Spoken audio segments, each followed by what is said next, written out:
संरभध्वम् ॐ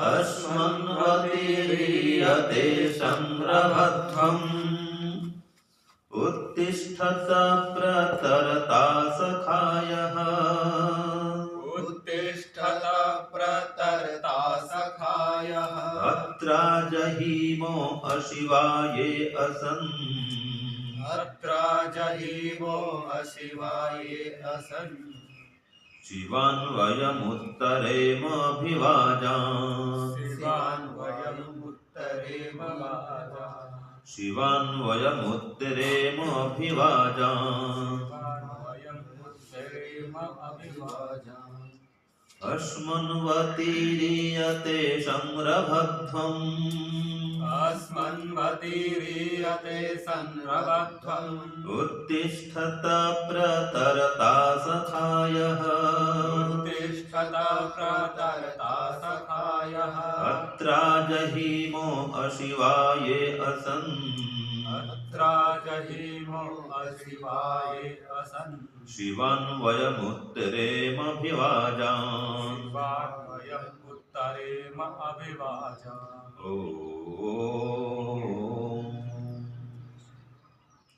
हे ईश्वर, हम यह पठन पाठन आपको प्राप्त करने और कराने के लिए साधन के रूप में करने जा रहे हैं। इस कर्मों को और इसके कर्म फल को भी आपको अर्पित करते हैं। ओम शांति शांति शांति। सबको सादर नमस्ते जी। आज का जो मंत्र है, यजुर्वेद, ऋग्वेद और अथर्ववेद तीनों वेदों में आया हुआ यह मंत्र है। और इसमें ऐसा बता दिया गया है कि हम संसार सागर से कैसे करके पार होवें, इसका उपाय बता दिया है। क्या क्या उपाय है, ठीक है। क्यों व्यक्ति संसार में डूबता है या ये नदी में डूब जाता है, संसार की नदी भवसागर नदी में, और कैसे करके इसको पार कर सकता है। तो देखिए कहा इसको नदी कहा संसार को कि अस्मन्वती रीयत। ये संसार भी क्या है, बोलते हैं भवसागर। तो अस्मन पत्थरों वाली ये नदी, अस्मन्वती तो पत्थरों वाली नदी है ना। रीयते वेग से बह रही, ठीक है जी। तो एक तो कहा पत्थर वाली नदी है, तो कैसे इसमें पत्थर है, इस नदी के नीचे चिकने चिकने पत्थर हैं और फिसलने वाले, काई लगी हुई, और तेज वेग है।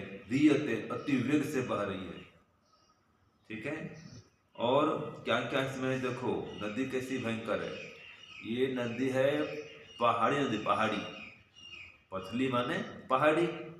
अब जाओ पहाड़ों में नदी कैसी होती है, नीचे पत्थर, ठीक है।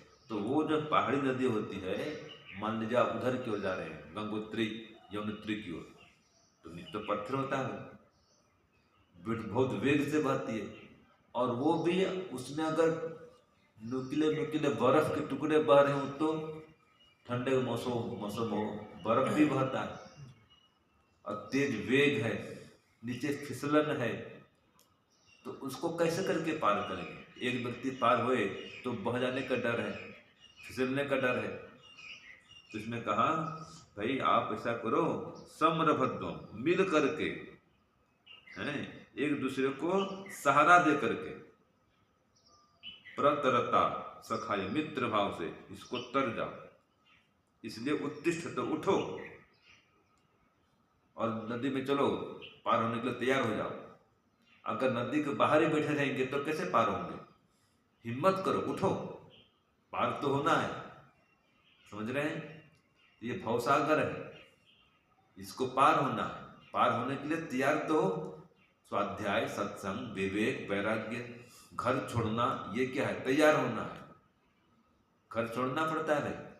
भवसागर को पार करना हो तो एकदम तीव्र संवेग आ गया है विवेक वैराग्य का, ठीक है, तो कह रहा उठो, घर छोड़ो। अगर शीघ्र समाधि की इच्छा है, मोक्ष की इच्छा है तो, और जिसको संसार का सुख लेना है वो संसार में रहे, संसार का सुख भी ले, थोड़ा सा भक्ति भजन भी करे, ठीक है। लेकिन जिसको भव सागर से पार होने का मन हो गया है कि बस हो गया, अब मुझे तो इसी जन्म में भव सागर पार कर जाना है, तब भव सागर पार करना है तो नदी पार जाओ भाई, है कि नहीं। और कोई नाव तो है नहीं, दूसरे अर्थ में नाव भी है, वो क्या है, भक्ति रूपी नाव है। वो नाव परमात्मा का है, स्वयं परमात्मा भी नाव, परमात्मा नाविक भी, वही नाव में बैठे हैं, वही आपको पार कराएंगे।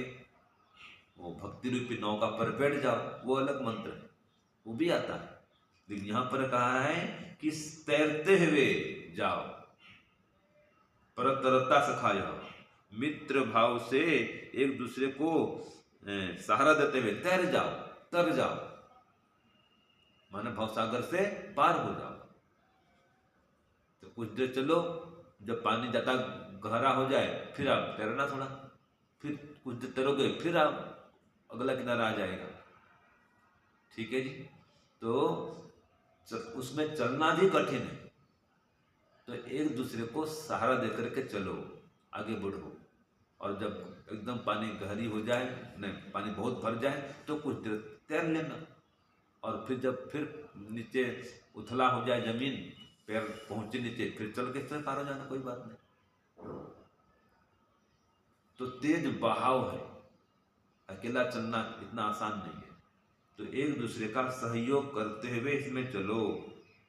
और क्या करो, देखो एक तो 3 उपाय बता दिया, अगर संसार से या पार होना हो, ये संसार नदी को पार करना हो, 3 उपाय का क्या बता दिया। एक तो कहा आलस्य प्रमाद को छोड़ो, उठो, तैयार हो, जागो। हाँ जी, देखो संसार सागर से पार होने के 3 उपाय।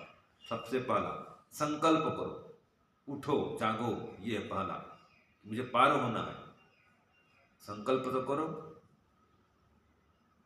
आया था ना कल, मेघलाया श्रमेण तपसा लोका तपसा पिपरते, वहां भी आए, कटिबद्ध हो जाओ, तैयार हो जाओ।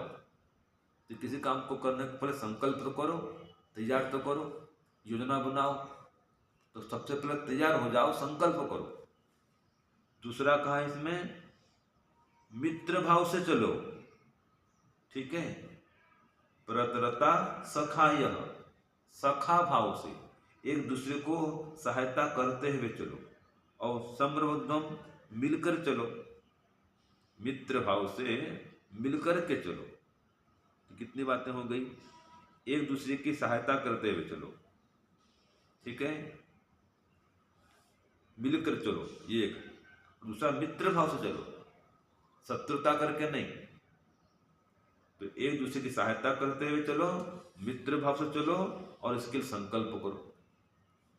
तो संकल्प करना 1, ठीक है, मित्र भाव से चलना 2, और एक दूसरे की सहायता करते हुए चलना, सहयोग करते हुए चलना, मिलकर चलना, ये 3। इन उपायों से संसार से आप पार हो सकते हो। ये 3 तो उपाय कहा, और आगे 3 काम को छोड़ना भी है। क्या छोड़ना, जिससे कहा इसमें अत्रा जहिमो अशिवा यसन, जो अशिव है, अशिव माने अकल्याणकारी गुण, कर्म, स्वभाव, इन तीनों को छोड़ो। अकल्याणकारी गुण भी छोड़ो, अकल्याणकारी कर्म भी छोड़ो, और अकल्याणकारी स्वभाव इसको छोड़ो। तो गुण कर्म स्वभाव अकल्याणकारी जो है, तो कहा अत्र जहिमो अशिवा यसन, तो अशिव को तो छोड़ो, जो जिसको बोलते हैं हम काम, क्रोध, लोभ, लालच, ईर्ष्या, अहंकार।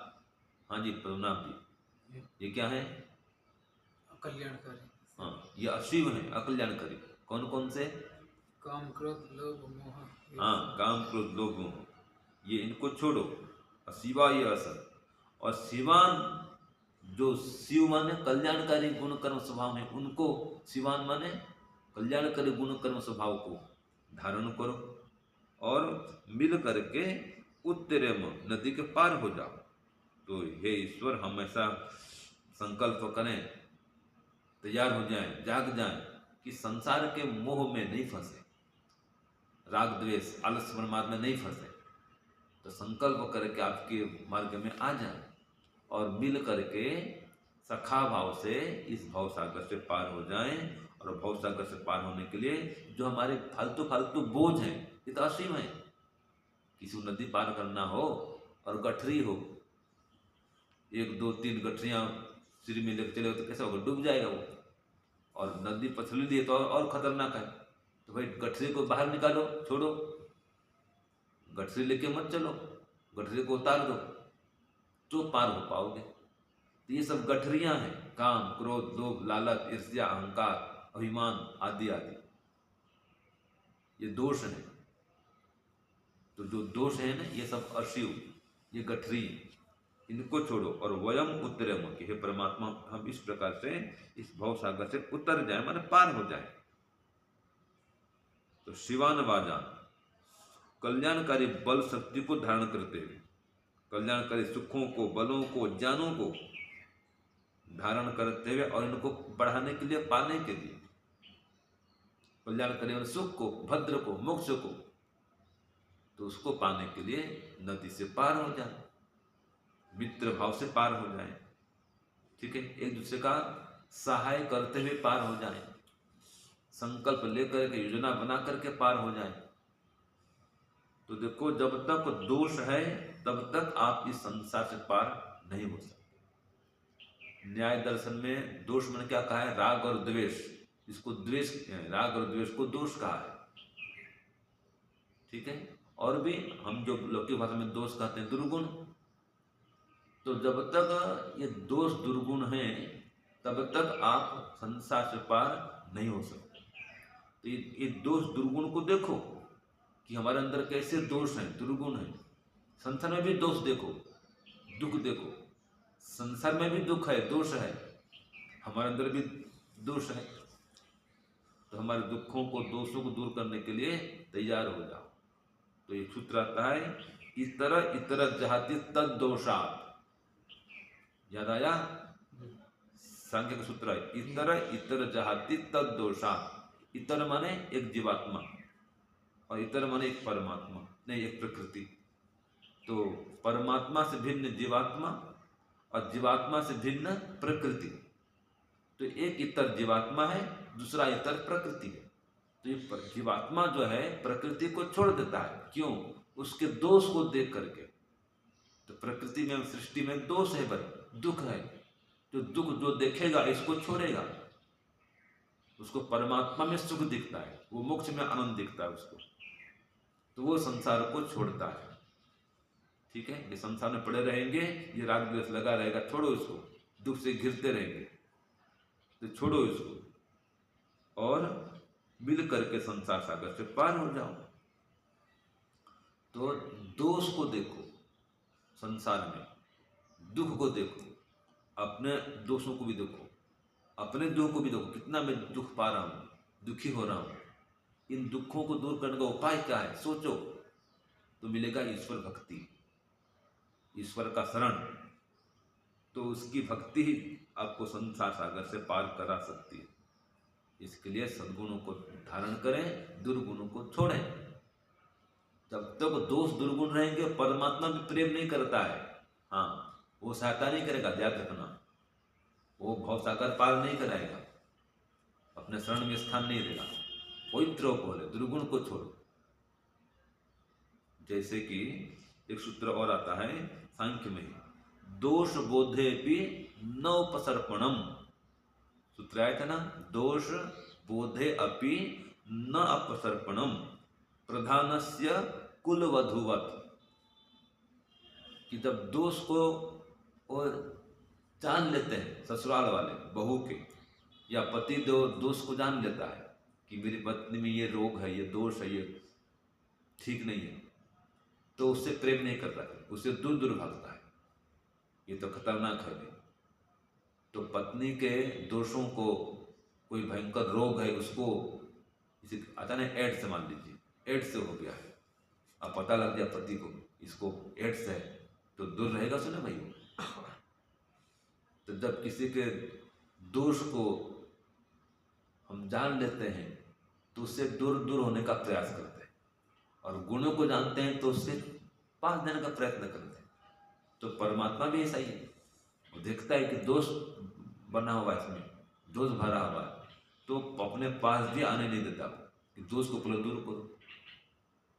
ठीक है, तो जब तक ये दोष को दूर नहीं करेंगे परमात्मा के पास में जा नहीं पाएंगे।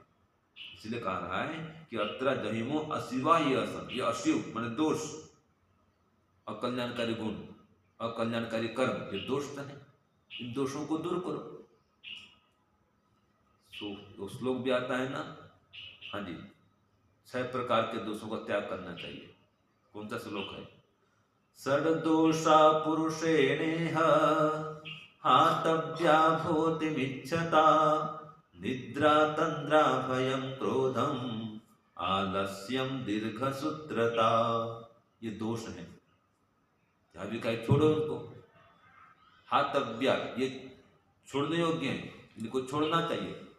भूतिम इच्छता, यदि ऐश्वर्य चाहते हो, परमात्मा चाहते हो, मोक्ष चाहते हो, अपना कल्याण चाहते हो, उन्नति प्रगति चाहते हो, तो छोड़ो इनको। किसको क्यों छोड़ो? निद्रा तंद्रा भयम क्रोधम आलस्यम दीर्घ सूत्रता, ये छोड़ो इनको। ऐसे कितने दोष हैं, जितने भी दोष हैं, दुर्गुण हैं, ये दुख देंगे, ये उन्नति में बाधक बनेंगे। तो इन दोषों को, दुर्गुणों को छोड़ो। ये सब पाप है, अधर्म है। राग द्वेष करना पाप तो है, हिंसा करना पाप तो है, गाली गलौज करना, क्रोध करना, ये सब पाप है। लोभ लालच, ये सब पाप। तो इन पाप कर्मों को, अधर्मों को, बुरे आचरणों को, बुरे विचारों को छोड़ो।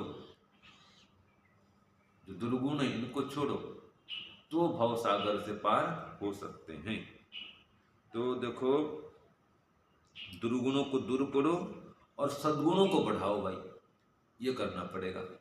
इसलिए मंत्र आता है ना, विश्वानि देव सवितर दुरितानि परासुव।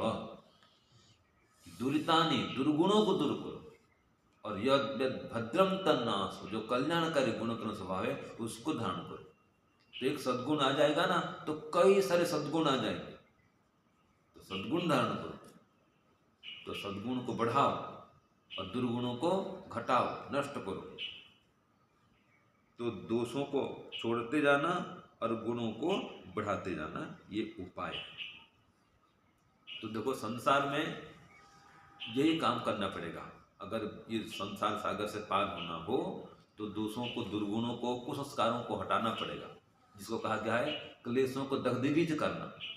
ये कहा है ना, सभी संसार में जो राग द्वेष के संस्कार बने हैं, अविद्या, अस्मिता, राग द्वेष, अभिनिवेश, ये अविद्या के संस्कार बने हुए हैं, है ना। तो इन संस्कारों को दग्धीभूत करो, समाप्त करो। और देखो, संसार सागर से पार होने के लिए 3 बाधाएं और हैं। जैसे नदी पार करने के लिए यहाँ पर 3 बाधा है। एक तो चिकने चिकने पत्थर हैं, प्रवेश करते पत्थर, नुकीले पत्थर, चिकने पत्थर, काई लगी हुई, वो खतरनाक, एक बाधा वो। दूसरा, नदी का तेज बहाव है। जिस नदी की बात चली यहाँ पर, अस्मनवती रियते, तेज बहाव से बह रही है, ये भी बाधा है। और फिर आपके पास अगर बोझ है, और ये महाबाधा, पथरीली नदी है, तेज बहाव है, आपके सिर में बोझ है, गठरियां पड़े हैं, तो गठरियां हटाओ, बोझ हटाओ। तो ये 3 बाधा क्या है? आज के समय में हम देखें तो हर व्यक्ति ये 3 बाधाओं से ग्रस्त है, 3 दोषों से युक्त है, 3 कमियों से युक्त है। वो क्या क्या है? पुत्रृष्णा, वित्तृष्णा और लोकतृष्णा, सबको लगा हुआ है। जब तक ये 3 तृष्णाएं लगी हुई हैं, भवसागर से पार नहीं हो सकते, मोक्ष प्राप्त नहीं कर सकते। तो मंत्र कहता है भाई, इन दोषों को, बाधाओं को हटाओ और एक दूसरे का सहयोग करते हुए प्रेम पूर्वक चलो। एक दूसरे का टांग मत खींचो, या तो टांग खींचते रहते हैं। निंदा, चुगली, ईर्ष्या, अहंकार, इसे फड़े। उसने क्या किया, उसने क्या किया, वो क्या क्या कह रहा है, क्या कर रहा है, उसको देखते रहते हैं। तो अपने को देखो, अपने दोषों को देखो, आत्मा निरीक्षण करो, तो अपने दोषों को दूर करो, ये कह रहा है। देखो, हर व्यक्ति के अंदर आंतरिक दोष बहुत भरे पड़े हैं, बाहरी दोषों की अपेक्षा आंतरिक दोष भरे हुए हैं। जब तक आप विशेष आत्मनिरीक्षण नहीं करेंगे वो पता नहीं चलेगा आपको। और उसको हटाने के लिए विशेष साधना चाहिए, निध्यासन चाहिए, संकल्प चाहिए, पुरुषार्थ चाहिए, तब वो दोष हटते हैं। तो इन दोषों को हटाओ और जो संस्कार हैं आध्यात्म के उनको बढ़ाओ, क्योंकि जो दोष है ना जी, ये जन्म जन्मांतर के दोष भरे पड़े, आज के नहीं है।